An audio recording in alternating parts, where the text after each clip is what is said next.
welcome to my channel. This is Claire, the late diagnosed autist, coming to you from the sunroom.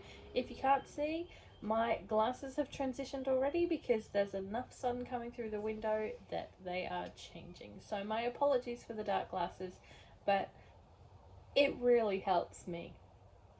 Let me tell you a little bit about my channel. I am a late diagnosed autistic woman and I do not have ADHD, which to some people may seem like a strange thing to say, but as an autistic woman, one of the things I've noticed as I've looked around on YouTube is that there are quite a few people who are autistic and ADHD, which is also known as AuDHD within the autistic community. And they are the ones who are out there making channels, and I have had a hard time finding, though I know that you're out there somewhere, I just haven't found you yet, finding channels that relate to an autistic woman's experience when ADHD is not a factor. So that's why I'm here. That's why I decided to create this channel. Now today I want to start a series which I will call Symptoms in Life. Now, one of the things that I want to say before I start that is one of the symptoms of my autism, which plays out in some of this video work, is that I actually do have a harder time with eye contact than I was ever aware of, and it can be quite consuming to focus on that. So I may not always be looking at the camera. So it might seem like I'm not looking at you, which always is a bit creepy to me anyway. I really struggle with YouTubers who can look at the camera. I often can't look at the screen when we're talking. So that is one thing. So that's a little mini one that you get as a freebie. The symptom in life that I want to talk about, my experience of autism in my real life, which I promised you're allowed to laugh at because it is a bit funny, is tunnel vision. And how does tunnel vision or complete focus or being stuck on the task in hand play out in real life? Let me tell you a story. So I have started attending a local darts group, darts on a dartboard, darts, and I come home from darts each week. I finish work, I come home, I eat, I get ready, I go to darts, I come home, and the job that I do is I walk the dog. So last week I came home and I got in the door and I was getting ready to walk the dog, and I suddenly realized that I no longer had my iPhone, which caused instant stress. So then I had to think about, have I left it somewhere in the house? Because I'm very good at putting stuff down and walking away and not remembering where I put it. But also being able to tell you where something is in a room that I'm not in and I can't see. I don't understand my brain some days either. So getting back to the phone. So I search the house looking for the phone. I tap in. I ask Siri to tell me where the phone is, and I hear nothing. I try and get Siri to turn on the torch, but obviously Siri can't hear me because it turns out my phone was not in the house. But in my mind, what am I doing? I'm getting ready to walk the dog, and now I have stress because I can't find my phone. I would usually listen to a podcast or a YouTube as I'm walking along. So the realization hits. It must be in the car of my friend who dropped me home. Okay, how do I get into contact with them? I don't have my phone. Laptop. I'll go on Facebook and I'll ring them on Facebook. Okay, so I go onto my computer, I go onto Messenger, I ring them, no answer. I ring them and I ring them and I ring them, and time is passing at this stage. It's probably been about 10 minutes since I realized that my phone is missing. And I don't know what reminds me, but I suddenly go, ah, it's an iPhone. Let's find my iPhone. So I open up the iPhone app, find my iPhone. Fortunately, my details are in my laptop because I have looked for it before. And so I go on and I find it, and it's sitting outside a house on a street on the other side of town. And I'm like, ah, I think that's their house. Okay. I kind of knew where they lived, and now I really know where they live because I can see my iPhone sitting in their car outside the house. So then I had to check on the map where it is and what number house it was so I could actually go and find it. But in my mind the whole time is I need to walk the dog. So I start stressing and thinking, oh, I'm going to have to walk. I'm going to have to walk to get there. So I look up the distance between my house and their house if I walk. It's an hour.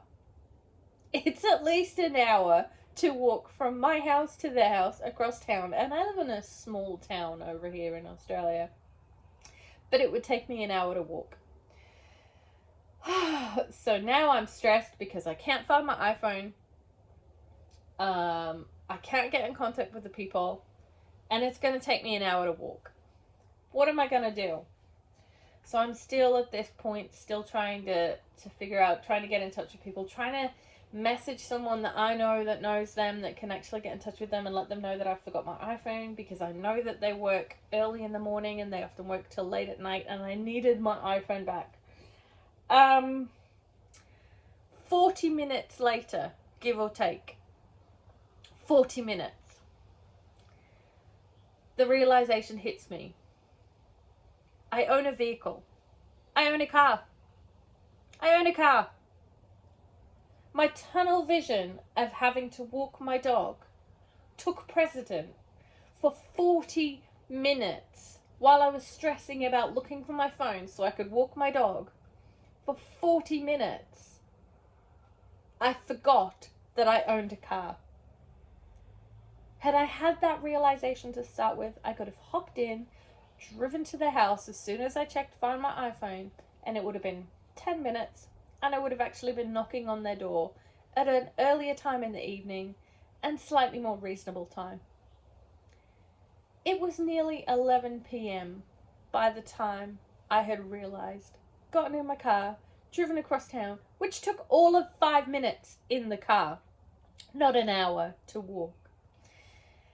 And that's an example of how tunnel vision can affect our thinking. You inject stress into a situation and it affects our thinking. And it's that processing of a situation and having to change the function of what you are doing and change the method to how you're doing. And it can take a really long time. Now, you might say, well, why didn't somebody else tell you or remind you of the fact you own a car? I live on my own. This is another thing that autistic people, particularly autistic women, might find, that by the time they're in their 40s, like myself, that we are living alone. Not through choice, not really as an ideal situation, but it's where we are. It's the situation that we're in. And so I didn't have anyone to remind me of the fact I own a car. And that kind of gap makes life and decisions really hard, because something which should have been so quick and dealt with so quickly turned into a whole hour-long exercise of getting back my phone. Now, I don't want to make this video go on forever, but I do kind of want to transition that thought of the tunnel-mindedness to another thought I had when I was thinking about tunnel vision, and it's the dislike of change or something not happening. But I'm going to save it. I just thought I'm going to save that for next time. So, tunnel vision, symptoms in life. Sometimes focusing on one task so much can make you miss the obvious. I missed the obvious fact that I own a vehicle and could have driven across town in 5 minutes, instead of stressing about the fact it would take me an hour to walk with my dog at night. Yeah. My brain is exhausting sometimes. Life is exhausting, having to deal with little things like that in my life. But it's something that happens, and I want to share that opportunity with you, share that experience with you about what it's like. If you have any similar stories, do put them in the comments. I'd love to read them.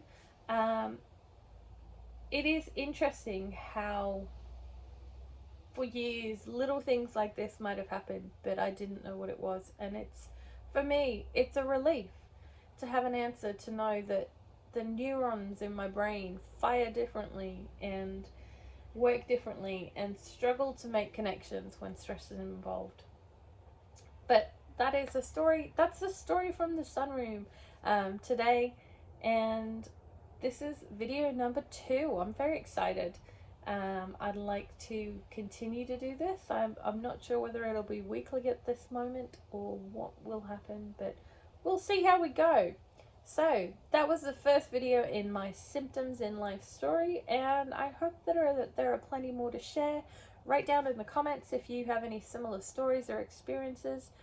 I understand that those kind of experiences can sometimes be something everyone experiences, but as an autistic woman, it tends to just heighten things a little bit.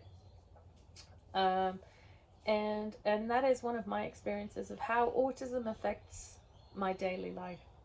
So like, share, subscribe, all those lovely things to make the algorithm know what to do and to share my channel and my story and my experience out with the world. Thank you for taking the time to listen. It was slightly longer than the first one, and I just appreciate the fact that I sent out that first video and went from 2 subscribers that I didn't know I had to, before I started this video today, I think there were about 26. So I'm really thankful for all of you who have subscribed already. Let's get this message out. Let's get this opportunity out to others to know that as a late diagnosed autistic woman, as a late diagnosed autistic person, you are not alone. And that is the key. You are not alone. Okay? Stay well, be safe, and I hope to see you sometime very, very soon. Bye!